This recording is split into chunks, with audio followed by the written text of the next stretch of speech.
Hey guys, Madison here, about to react to Season 1, Episode 4 of Loki, but first, your comments from last week, and there were a lot of them, so thank you so much, as always, for sharing your theories and your thoughts on the episode. I'm not going to have time to get to every comment because we would be here a while, but I'm going to try to get to as many of them as I can. A lot of you have thoughts about who is Sylvie? Is she Lady Loki? Is she the Enchantress? Is she a bit of both? Let's talk about that because I was hardcore, like, totally Enchantress. Like, I was in the camp of she's the Enchantress, but after watching the episode again last week and really thinking about everything that was said, I am starting to agree with those of you who say that maybe she's a combination of Lady Loki and the Enchantress. So let's get to your comments and talk about this because I think it's really interesting. So Izel Otosaka, trying my best, says, I don't understand why some people still say it's Enchantress when clearly she said she's not Loki anymore and Sylvie is an alias. She has some things in common with Loki, but she wouldn't be the same because she's a variant. A good point. She did say, I'm not Loki anymore, basically. She said Sylvie's an alias. But someone else brings up a good point. I don't remember where the comment is, but they said maybe she thinks she's a Loki, but she's not. So that's another interesting thought. Tomes Kozak said she is Loki, but she doesn't want to be called Loki. She even said that in the episode. I'm not Loki anymore. I'm Sylvie now. God says in a comic, Thor roamed the earth to revive his people by having their spirits put in human bodies, and Enchantress was in a human and went by the name Sylvie, which is also a reason why people speculate Sylvie is actually Enchantress. And the reason people believe Kang will be the new big bad based on the show is that Ravonna is Kang's girlfriend / love interest in the comics, which I did not know that. That is a very interesting piece of information because I do not trust her. I never have. And I could totally see her being kind of a boss fight near the end of the show. And then kind of the big reveal of like, oh, Kang is actually behind all of this. Would make sense to me. I don't know much about Kang, but from what I've heard, I think he's near the top of the suspect list here. And with what happened to Asgard, I know in the comics, like, Asgard moved to Oklahoma, which is strange because that's where we first saw Sylvie. It was in Salina, Oklahoma. But of course in the MCU, I think they were in Norway. Like the surviving Asgardians went to Norway, if I'm remembering correctly. So they didn't do the whole Oklahoma thing, so I don't know if that still works. I don't know. The MCU changes a lot, so it's hard to rely completely on the comics when, like people have suggested here, they combine characters sometimes and they completely change characters sometimes, so it's hard to predict things purely based on the comics. Y10 says Loki has Infinity Stones. He used the Space Stone to summon the Roomba last episode and used the Time Stone in this one. I don't know if Loki took any of the Infinity Stones. He could have. He totally could have. But personally, what I hope is they're just showing more of Loki's powers, because I saw some people saying, like, how's Loki doing this? He's never done this before. And I'm like, well, that doesn't mean he can't. Like, in my opinion, Loki's powers have been quite underrated in the MCU so far. Like, with what they've shown he can do, he's been very underpowered compared to how he is in the comics. And I've been wanting them to show more of his magic powers, more of what he can do. And I think that's what they're doing. Although what's strange is they're showing more of his capabilities, like standing up an entire building that was falling over. He's capable of that. But then they have scenes like the fight on the train where he's like struggling against grunts, basically. So I feel like there's a little bit of inconsistency going on there. I get that he was drunk, so he wouldn't be at peak fighting capacity. But I just wish Marvel would be a little more consistent in power levels, because that's something that is kind of a pet peeve of mine. Like, I felt like Bucky was very underpowered in the Falcon and Winter Soldier. And I mean, Falcon too, like Falcon, I would have liked to see Sam be portrayed as more capable than they portrayed him. Like in the very last episode of the series, he was struggling against Batroc, even with his brand new Captain America suit and all that, and that just didn't sit right with me. I was like, hold on, if he's gonna be fighting like superhuman beings and all this stuff like you have to do if you're a superhero, he shouldn't be, especially with all this extra gear, be struggling against someone like Batroc who doesn't have any superhuman powers. But that's a tangent for another day. Let's get back to Loki. GB says, am I the only one who thinks it's weird that Sylvie tells Loki at least twice she won't sleep, and the next thing we see is her waking up, and from that point Loki is behaving carelessly, and he never does. He always has a plan, seems very casual about their imminent death, and uses powers we never saw him using before. I don't know, but he is already used to showing people what they want to see in order to get what he wants. This was a great point, and it's something I honestly didn't even catch when I was reacting to the episode, that Sylvie, like, I noticed her saying that, but I totally didn't notice her, like, waking up. It, like, didn't register with me. Oh, she fell asleep after she said she wasn't going to. So I agree, it's very suspicious. We could totally be in a whole Loki enchantment illusion thing. And not know it yet. That could be how they escape their imminent demise, because they were never actually in a situation of imminent demise. It would make sense. It's possible. Rick's Nonsense says, I may be wrong, but I think there are no timekeepers, at least not in the way we have been told. It reminds me of the Wizard of Oz. Who is behind the curtain? That is the question. Or maybe there is no one. The chemistry of the actors is great. Their characters are distorted mirror images, neither completely fake nor completely authentic. I agree about the timekeepers. I have been saying from the beginning, I either think they're like not there and they like died either a long time ago or recently because some supervillain killed them, or they actually are there but they're villains and they're like trying to control everything to their standards and what they want and not what's best for everybody. I just think there's going to be a very villainous twist here with the TVA. We've already seen the beginning of that, I think, in the last episode. So Xander What says, I think that Sylvie will start going by Enchantress by the end of this series. All these shows have been pseudo-origin stories. Wanda into Scarlet Witch, Sam into Captain America, and maybe Lady Loki into Enchantress. Very possible, very, very possible. David Weber says, what about Sylvie's talk about how love doesn't exist and is a lie? She is Kang's jaded ex-girlfriend. Jezzy Billa says, they're such chaotic siblings and I love it. Something traumatic must have happened to Sylvie while she was going by Loki, probably something to do with why she became a variant. I definitely think that's the case. There's got to be a reason why, if she's actually a Loki, she hates being called Loki. There's got to be a reason for that, and it has to be something traumatic that happened or some bad association she has with Loki. Something happened. She either knew she's known another Loki already and that Loki was like mistreated her or manipulated her, betrayed her, or she's like, she doesn't want to be a variant of someone who already exists, if that makes any sense. She is trying to forge her own path, it seems, and be her own person, and maybe she feels that if she goes by Loki she can't do that. And Mike Ciccone says, there is a part of me that believes parts of episode 3 were in Loki's mind or in Sylvie's mind. Then again, there's part of me that believes the TemPad is an illusion cast by Loki to mess with Sylvie and get answers. Or maybe both. Wheels within wheels with both these crazy kids. Totally possible. Loki could be like pretending the TemPad's broken and it's actually not, so that he can get her to fess up to whatever he's wanting her to talk about, and then he'll be like, oh surprise, the TemPad is just fine and we're gonna teleport out of here. And she's gonna hate him forever. Yeah, lots of great theories, guys, lots of great comments and thoughts on last week's episode on Sylvie and Loki.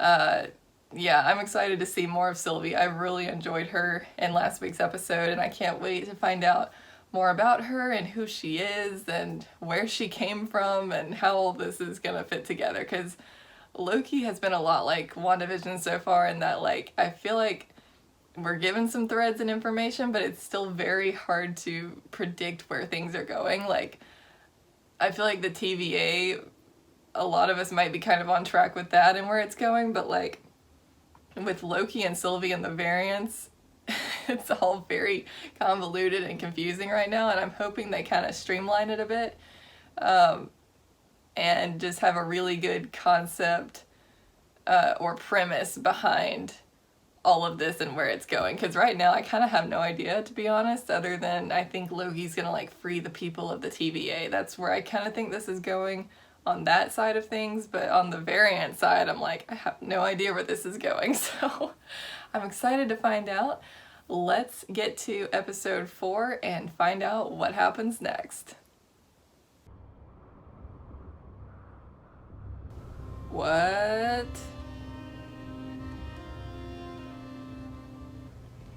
On the authority of the Timekeepers, I hereby arrest you for crimes against the sacred timeline. Reset it. Was that Sylvie? Next case. Right here.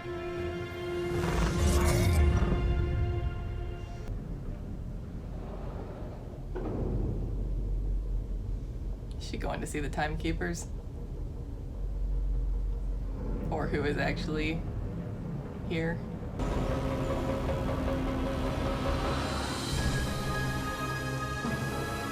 Whoa. I need access to Mother C20. I'm sorry, but that's impossible. Look, when we found her, she kept saying, it's real, over and over. I need to find out what that meant. She's dead. Mobius. What? How? The decline was steeper after that. No, I think y'all killed her is what happened. Nobody does. Everywhere and every when I went caused a Nexus event. Sent up a smoke flare. Because I'm not supposed to exist. Until eventually I figured out where to hide. And so that's where I grew up. The ends of 1,000 worlds. Gosh, that would have been terrible.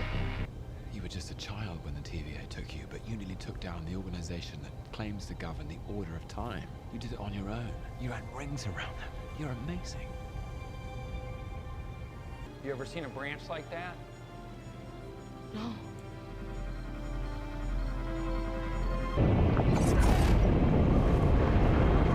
Yeah. I called it. I knew Mobius was gonna get him. The TVA is lying to you. Put him in. What is this? You. Sif! You conniving, craven, pathetic worm. You did this! I can't believe they brought back Sif and they had that story from the comics. You conniving, craven, pathetic worm. You did this! Hang on.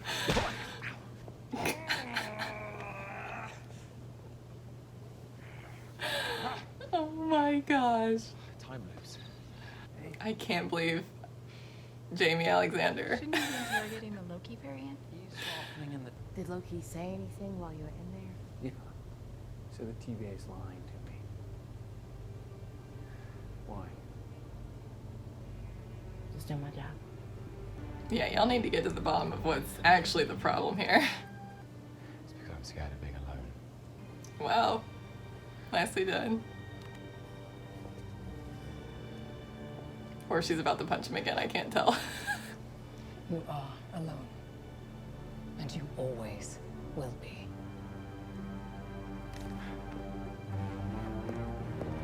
Not always. If you change, Loki, become a better person. You like her. What? You like her. Does she like you? Both of you are just swooning over each other, I guess. Tell me the truth. Apocalypse. Two variants of the same being forming this kind of sick, twisted romantic relationship. That's pure chaos. My ship is confirmed. And was infiltrating the TVA, was that... I'm not lying this time. I'm supposed to I'm believe not your lying. I'm terrorist telling you the truth. girlfriend. She's not my girlfriend. Whatever you want to call her. Your female self that you have some demented crush on. You're all variants! Everyone who works at the TVA! Nice try. He's telling the truth. What a pair! Gosh! You you know, of all the liars in this place, and there are a great many, you're the biggest. Why? Because I lied about your girlfriend? Oh no, that I can Find respect. yourself. I mean the lies you tell yourself. Yeah. She knows, man.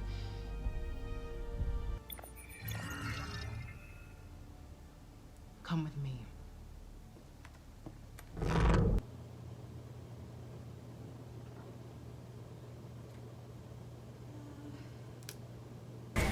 Now, where are they going? They back in Alabama?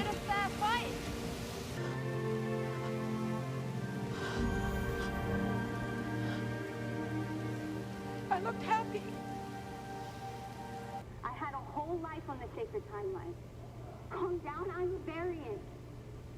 So are you. So is every single person in this place. I'm ending this. Oh boy. Do you really believe you deserve to be alive? I don't know. Then you better figure it out quick, because the Nexus event the two of you caused, I think whatever that connection is, can bring this whole place down. You were right from the beginning. And if you want to save her, you need to trust me. You can be whoever, whatever you want to be. Even someone good. I ride a jet ski. That's what I like to do. Just riding around on my jet ski. Prune him.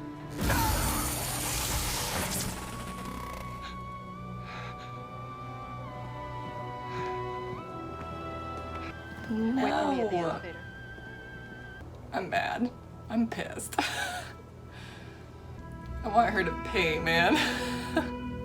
What was my Nexus event? Why did you bring me in? What does it matter? It was enough to take my life from me and lead to all of this. I don't remember. I bet she does. After all your struggle, at last you've arrived before us. I think you're scared. No, Variant, you're nothing but a cosmic disappointment. Delete them. No, I'm not done with you yet. They seem like robots or something. For all time. Yes. Always.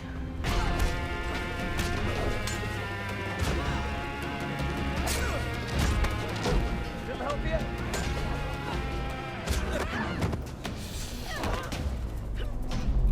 Oh.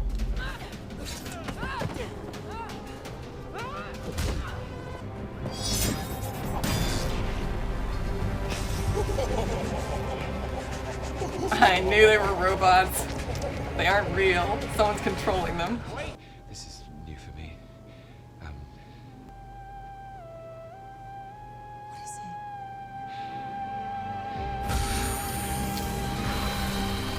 No. Do it. No. You're gonna tell me everything.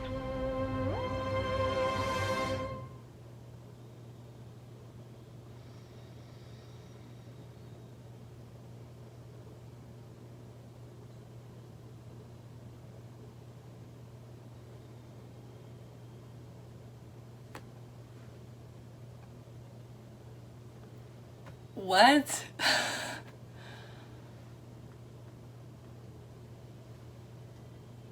Okay, I know there has to be a plot twist here and he has to come back. At least I think he does, but I'm like, what? Okay, if that happened to Loki, now I have hope that we're gonna see Mobius again, because I don't want to lose Mobius. I freaking love him. Guys, I don't even know what to say. That was a pretty masterful episode. That was by far my favorite of the whole series so far, and that was so tense. I was like, you can probably tell, I was like on the edge of my seat the whole time. Oh my gosh, I love Loki, I love Sylvie, I love Mobius. Such great characters, and you can really see how they all care for each other in this episode. The power of friendship and love. There were so many people on the internet like judging the Loki and Sylvie shippers last week, and I was over here like, sorry. But I mean, we got our validation this week, so. That's really interesting. It's almost, I know some of you watching this will not be fans of the Star Wars sequel trilogy. It's very controversial. I have my own opinions about it. But the way this is working and operating is actually reminding me of Rey and Ben Solo, like having a force bond and like having a power that is beyond other things and is special and has special capabilities, because when Sylvie and Loki connected, it like made a huge Nexus branch, and that means it's gonna be like really powerful. And they have, I love this concept that like they together have the power to break the TVA. Oh shoot, we've got a post-credit scene. Hold on. Oh, I did? Not yet. But you will be unless you come with us.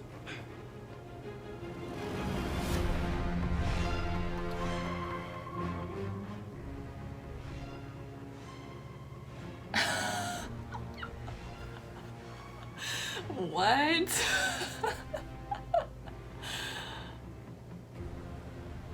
Oh my word. I just saw Richard E. Grant in classic Loki comic costume. Oh my gosh. Okay, rewind. Rewind. I need to see this again. Oh my gosh. What just happened? Okay. So there's Kid Loki with a pet alligator with Loki horns. Richard E. Grant in classic Loki costume. And who is this? I don't know this other man, but he looks cool. Oh my word. So is there just like some destroyed apocalypse world where they send all the people who get pruned instead of actually killing them? So C20 should be here and Mobius should be here. Who the heck knows who all is going to be here? The possibilities are endless. But oh my gosh, what an amazing episode. I'm kind of at a loss for words. The score, as always, is absolutely magnificent. I think it's Natalie Holtz is the composer's name. I finally saw the name the other day. I think that's right. But she is just doing a fantastic job. I really am happy with how a lot of the threads kind of came together in this one, and we're finally getting some answers. I knew there was going to be a twist with the timekeepers, and immediately when I saw them, I was like, yeah, they're not real. They look like robots. So the question still remains of who is behind this, who's doing all this. All I know is that I want vengeance upon Ravonna. I do not like her. Anybody who prunes Mobius and Loki is not on my good side. So, oh my gosh, I'm so excited. Every time you think you know kind of where this might be going, you have this. You have Richard E. Grant in Loki costume, and no, I'm not going to shut up about it. Oh my goodness, this was so good, guys. I need time to process. I need to watch this again. Let me know in the comments what you thought of this episode and what you think might be coming next. I am so excited for the last 2 episodes. This show just keeps getting better and better, and yeah, I'm excited. My mind is blown. Let me know what you guys thought, and I will see you guys next week. Bye, guys.